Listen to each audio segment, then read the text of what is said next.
I called 911 to order a giant pizza on Christmas Eve. But what made the police go cold wasn't the pizza request. It was what they found. When they walked through the door, the first ring made my fingers tremble. By the second, I pressed the receiver tighter to my ear, glancing once at the closed door across the kitchen. He was still upstairs, at least I thought he was. Noon Hunter Telft. What's your emergency? I hesitated. My voice came out small, too soft. Hi. I'd like to order a pizza. Large. Extra pepperoni. There was silence on the line. I could hear the dispatcher shifting. I imagined her in some warm control center, her night shift, humming with drunk drivers and false alarms, probably thinking this was another prank. A lonely woman trying to be funny on Christmas Eve. I'm sorry, ma'am. You've dialed emergency services. I know I cut in sharper than I intended. I softened quickly. Please. I want it delivered fast. I'm at 2449 Echo Ridge Lane. Side door is unlocked. Please don't knock. Another pause. Then her voice dropped a notch lower, cautious. Ma'am, is someone threatening you? I kept my eyes on the door. No. I just don't want anyone else to know. He doesn't like visitors. Are you in danger now? My breath caught. I glanced at the clock above the sink. 6:43 p.m. The only sound was the faint ticking and the hum of the oven I'd cracked open to keep warm. I couldn't feel my toes anymore. I'm fine, I said, as steadily as I could manage. Just very, very hungry. And alone. There was a shift in the dispatcher's tone. Sharper now. Okay, Lenora. Help is on the way. Please stay on the line with me. I didn't remember giving her my name. Maybe I had. Maybe it was in the database. It didn't matter. Footsteps creaked above me. I dropped the phone into my lap and cradled it under the edge of my sweater. Just the pizza, I murmured. Don't forget the pepperoni. The line went quiet. She was still there. I knew she was. But I didn't dare speak again. The footsteps stopped. I listened to the floor groan as Bryce moved back toward his room. The air smelled like burnt toast and must. I shifted slightly on the hard wooden chair, the cold biting up through the soles of my feet. Behind me, the old pizza flyer still clung to the fridge with a heart-shaped magnet. The number circled in red. I hadn't touched it in years. I reached for it, as the line clicked off, and the house sank into silence again. Upstairs, the door closed. I waited. And then, I remembered the first time he came back home. It was a Thursday when Bryce showed up on my porch. 2 duffel bags slung over his shoulder, and that old half-smile I hadn't seen in years pasted across his face like it still worked on me. Hey, Mom, he said, voice low, almost boyish. Didn't think I'd be back here again, but he glanced at the sky like it owed him something. Life's been ticking a little harder than usual. He looked thinner than I remembered, beard-patchy eyes, bloodshot but alert. I stepped aside without asking any questions. That's what you do when your child, no matter how old, comes home, looking like he's trying not to fall apart. The last time I'd seen him, he'd stormed out after a Thanksgiving dinner that turned into a shouting match about finances. That was 2 years ago. He hadn't called since. We sat at the kitchen table later that night. I made tea. He didn't touch it. I'm between jobs, he said. IT company downsized, didn't see it coming. I was crashing at Mason's place. But he's got his kid now. Long story. I just need a few weeks to reset. His voice softened when he said it, like the word reset was some kind of magic trick. I nodded slowly, even though part of me bristled. He'd always been good at smoothing over the truth, but something in me still wanted to believe this time would be different. You can take the guest room, I said. You'll need to help with groceries if you're staying, and clean up after yourself. I'm not 20 anymore. Of course, he said quickly. I want to contribute. Really, I'm not here to mooch. I just needed somewhere that didn't feel like failure. That line didn't feel like failure clung to me. It sounded rehearsed, but I let it sit between us like an unwrapped gift. I wanted to hold on to the idea that he was trying. For the first week he was sweet, brought in firewood without me asking, took out the trash, even fixed the leaky faucet in the bathroom I'd been ignoring. He made jokes at dinner, made himself coffee in the morning, and asked about my old garden like he used to care. I let myself believe we were finding our rhythm again, that maybe this was a small redemption neither of us had dared name. I didn't ask about the past, I didn't ask about the drinking, or the divorce, or the things I'd read between the lines of the last Christmas card he never sent. It was just nice to have company. Then one morning I found the medicine cabinet rearranged. My blood pressure pills were in a different bottle. The refill dates didn't match. And when I asked Bryce about it, he smiled like I'd forgotten something obvious. "That's what I'm here for, Mom. You don't need to worry about any of that anymore." He patted my hand before walking out of the room, leaving the cupboard open behind him. At first it was little things. Bryce began setting my pills out before I woke up. He lined them up in a plastic tray I didn't remember buying, labeled Monday through Sunday. Like I couldn't read the bottles myself. "I figured this was easier," he said, clearing breakfast plates I hadn't finished. "You've got enough to think about without counting pills every morning." He smiled when he said it. Polite, helpful, but the smile didn't quite reach his eyes. Then came the electric bill. I'd set it on the counter ready to drop in the mailbox, but the next day it was gone. I assumed I'd mailed it and forgotten. A week later, when I mentioned needing to pay the water bill, he waved a hand. "Handled it," he said. "You don't need to stress over this stuff anymore. Let me take it off your plate." My phone disappeared 2 days later. I'd left it charging in the hallway near the window, the only spot that got signal. When I asked, he told me it had a software issue, and he'd taken it to the repair shop. "Just a couple days," he said. "They're running behind holiday season." Without it, the house felt strangely quiet. No calls from the pharmacy, no check-in from Rita across the street. I tried not to let it bother me. I had the landline after all. But the landline only rang when someone was selling something, and I never heard it ring at all that week. Bryce started locking the front door from the inside with the chain latch, the kind I couldn't reach without standing on a stool. "Just to keep things safe," he explained, with porch pirates and break-ins and all that. I laughed weakly and nodded, even as I started noticing how often he left with the keys in his pocket. I once reached for my coat to go mail a letter and found the door wouldn't budge. "Where you headed?" he asked from the couch. Remote in hand. "Just the mailbox," I said. "I'll take it later," he said. "Sit down, Mom. You shouldn't be walking on icy sidewalks." The next day he rearranged the hallway closet. My boots and wool coat were moved to the attic. I didn't ask why. I just stood there, staring at the empty hook, wondering when my own house had stopped feeling like mine. The kettle whistled from the kitchen, and I turned toward the sound, already bracing for what else had changed. The tone shifted faster than I expected. Bryce stopped making small talk over dinner. Some nights there was no dinner at all, just a plastic container of rice or half a sandwich left on the counter, without a word. I wasn't sure if he forgot, or if forgetting had become the point. When I asked about my next doctor's appointment, he didn't look up from his phone. "They do everything online now," he muttered. "Telehealth, remote diagnostics. You don't need to go in for every little thing." "My blood pressure's been spiking," I said gently. "It's been years since I missed a check-in." He shrugged. "Stress does that. Just relax." He started locking the door from the outside when he left. I only realized it the third time I tried to follow him out, to ask what groceries we needed. The knob turned, but the door wouldn't give. From the window I watched him drive away, not even glancing back. The thermostat began fluctuating.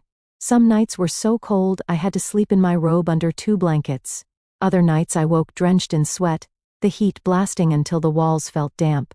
When I mentioned it, he said it was an old system and promised to check it. He never did. One afternoon, I woke early from a nap and heard his voice through the floorboards. He was pacing in the room below mine, talking in a tone too smooth to trust. "No, she's compliant. Hasn't missed a dose. Symptoms have worsened, more confusion, some physical decline. Should qualify by next quarter, easy? Yes. I have everything on paper." I didn't breathe. I sat still on the edge of the bed, heart pounding, the blanket bunched in my lap like a shield. The words tangled in my head, none of them making sense until they all did. Later, I opened the kitchen drawer where I used to keep the house keys. Empty. The grocery list I'd written had been replaced by a schedule in Bryce's handwriting: dosage times meal allowances, observation notes. It looked clinical, like a case file. That night he brought home soup from a gas station and handed it to me without meeting my eyes. I held the warm plastic container in both hands, not hungry, just grateful to feel something with weight. Upstairs, the bathroom mirror had fogged over from the shower. I wiped it clean and barely recognized the woman staring back. Pale skin, sunken cheeks, hair thinned at the part. I touched my reflection, like I could smooth it into something familiar again. I didn't know if I was getting sicker, or if someone needed me to look that way. It started with the mail. I'd noticed the pile growing on the hallway table tucked beneath an outdated newspaper and a grocery flyer. When Bryce stepped out for what he called errands, I shuffled through the stack. Half the envelopes were addressed to me, but none had been opened. Several had red stamps. Important. Time sensitive. Action required. One had the Medicare logo in the corner. I tucked that one beneath my sweater and carried it to the bedroom like contraband. Inside was a notice about a claim I hadn't submitted, referencing treatments I'd never received. Durable medical equipment. In-home assessments. My name, my ID number, but nothing I'd authorized. I waited until dinner, hoping to ask calmly, choosing my words the way I used to when he was 10 and on edge. Bryce. I said, I think something's wrong with the insurance. There's mail I haven't seen. He didn't let me finish. Jesus, Mom. I told you not to mess with that. He slammed the refrigerator shut hard enough to rattle the magnets. You're confused again. That's exactly why I've been managing things. I'm not confused, I said, more softly than I intended. I want to understand. He stepped closer. Not threatening, but towering in that way that erased space. You don't need to understand. You need to rest. Let me take care of it. That night, I waited until he was asleep to check the desk drawers in the office. In the bottom one, under a pile of old receipts, I found a notarized form declaring Bryce as my medical proxy. Dated 2 weeks ago, my signature was shaky slanted. I had no memory of signing it. In the same drawer was a folder labeled Continuing Care Plan. Pages of checklists, daily logs in Bryce's handwriting marking changes in appetite, signs of disorientation, inconsistent speech. I stared at them, blinking hard. He'd documented me into dependency. Downstairs the floor creaked under his steps. I slid the folder back where it was, shut the drawer quietly, and sat at the edge of the bed, my hands cold and open in my lap. When I heard him coming up the stairs, I pulled the blanket over my knees and leaned back into the pillow, eyes closed, pretending to sleep. It was Christmas Eve when he handed me the phone. He'd brought home greasy takeout in a brown paper sack.